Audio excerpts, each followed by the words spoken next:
I have two active areas of research. Area one focused on test scores and their uses. In the current educational system in the US, we do a lot of testing. And with those tests, we try to learn what it is in the schooling process that is effective. We try to evaluate the effectiveness of both institutions and teachers. And my research in this vein basically asks questions about whether or not we're getting this right? Do we have the technical details correct, for example? Are the scores of sufficient quality to actually generate the kind of information that we want? Are the effectiveness estimates biased in certain directions by, for example, missingness?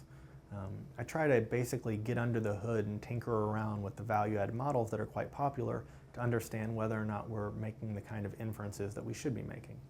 I also look from a technical perspective at the quality of test score scales. In particular, I'm interested in whether or not the test score scales we create are interval. And so what I mean by that is the following. So the SAT is a well-known score scale, and so that score scale consists of 10-point gaps. So a student might get a 500 or a 510 or a 520.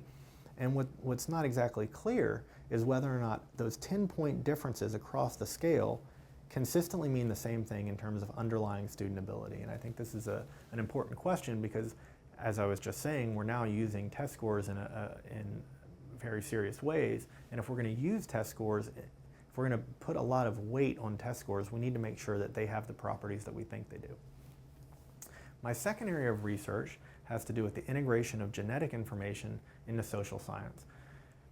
One component of this research is methodological in nature. I study the techniques that are being used to integrate genetic information into social science. So I examine methods for calculating heritability and for constructing polygenic scores.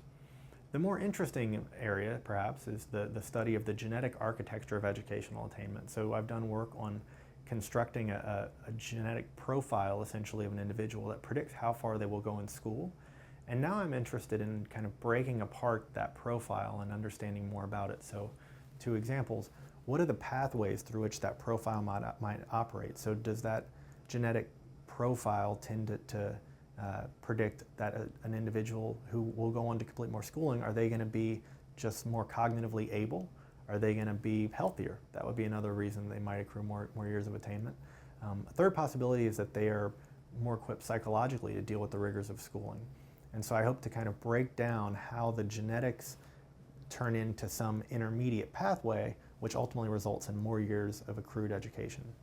The other question that I'm hoping to look at is a question of environment. So geneticists are very well aware that environments matter, that the context in which our genetics express themselves is very important, and it might be the case that certain schools or certain environments make it more or less important that an individual carries a certain genotype. So it would be very interesting to know that certain schools make it, basically level the playing field, make somebody that has, would basically remove the genetic effect. It would be fascinating to find schools that essentially created a frictionless surface such that genetics were no longer predictive of attainment.